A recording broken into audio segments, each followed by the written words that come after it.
বলয় ভাঙতে চাচ্ছিলেন সাইফ হাসান, পারলেন না। বোল্ড হলেন শাহিন আফ্রিদির বলে। পাগলাটে চেষ্টা, অ্যাঙ্গেল ইন ডেলিভারির লাইন মিস করলেন, ফিরতে বাধ্য হলেন সাজঘরে। ফেরার আগে করলেন ৫৫ বলে ৩৬ রান। ৬৫.৫০ স্ট্রাইক রেটের ইনিংস দিয়ে যেন সাইফ হাসান নয়, আক্ষেপ বাড়ল সৌম্য সরকারের। সৌম্য যে একাদশে থাকবেন আজকে, সেটা বুঝতে বিরাট কোনো ক্রিকেট পণ্ডিত হওয়ার দরকার পড়ে না। কিন্তু দলটা বাংলাদেশ বলেই তিনি নেই। এখানে একাদশ গঠনের কোনো প্রসেস মেনে ব্যাখ্যা পাওয়া যায় না। সর্বশেষ দুই আন্তর্জাতিক ইনিংসে ৪৫ ও ৯১ রানের ইনিংস খেলা সৌম্য তাই একাদশের বাইরে। টানা ২ ওয়ানডেতে ব্যর্থ সাইফ হাসান তৃতীয় ওয়ানডেতে আরেকবার ব্যর্থ হলেন। ম্যাচের আগের রাতে সৌম্য সোশ্যাল মিডিয়াতে একটা ছবি পোস্ট করেন। তিনি দাঁড়িয়ে বাউন্ডারি লাইনের বাইরে, মানে আগেই দল থেকে বার্তা পেয়েছিলেন শেষ ম্যাচেও থাকতে হবে মাঠের বাইরেই।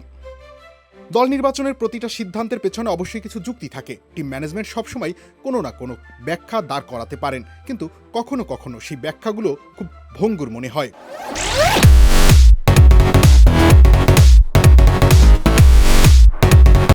সৌম্য সরকারকে একাদশের বাইরে রাখার সিদ্ধান্তটাও যেন ঠিক তেমনই।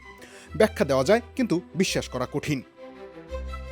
সৌম্য সরকারের গল্পটা বরাবরই একটু আলাদা। তিনি এমন একজন ক্রিকেটার যাকে আপনি সহজে ব্যাখ্যা করতে পারবেন না। অনেকদিন রান পাবেন না, আবার হঠাৎ একদিন এমনভাবে খেলবেন সব সমালোচনা মুহূর্তে উধাও হয়ে যাবে। ধারাবাহিকতার প্রশ্ন তার সঙ্গে বরাবরই জড়িয়ে আছে। কখনো ধারাবাহিক রান নেই, কখনো আবার ধারাবাহিক ব্যর্থতাও আছে। কিন্তু সব হিসাবের বাইরে একটা জিনিস ঠিকই রয়ে গেছে, তার ভেতরে লুকিয়ে থাকা সম্ভাবনা। এই কারণেই সৌম্যকে অনেক সময় একটা বাজি বলা হয়। আধুনিক ক্রিকেটে যে ধরনের সাহসী ক্রিকেট দরকার, তার মধ্যে সেই ঝুঁকিটা থাকে। আপনি যদি সেই ঝুঁকি নিতে পারেন, যদি তাকে সময় দিতে পারেন, তাহলে সৌম্য সরকারের মতো একজন ক্রিকেটার দলকে ভিন্ন মাত্রা দিতে পারেন। পরিসংখ্যানও সেই গল্পটাই বলে। বাংলাদেশের হয়ে দ্রুততম ২০০০ রান করার রেকর্ড এখনও সৌম্য সরকারের। তালিকায় দ্বিতীয় নাম লিটন দাস। এই তথ্যটা শুধু সৌম্যের সামর্থ্যই দেখায় না, বরং বাংলাদেশ ক্রিকেটের বাস্তবতাও খানিকটা সামনে এনে দেয়। কারণ সত্যিটা অস্বীকার করার উপায় নেই। বিশ্ব ক্রিকেটের মানদণ্ডে বাংলাদেশ এখনও বেশ খানিকটা পিছিয়ে। বিশ্বমানের ক্রিকেট খেলতে হলে শুধু নিরাপদ পথ ধরলেই হয় না, কখনো কখনো একটু ঝুঁকিও নিতে হয়।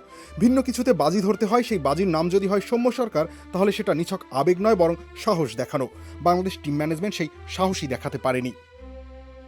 রবিউল ইসলাম রনি, খেলা ৭১।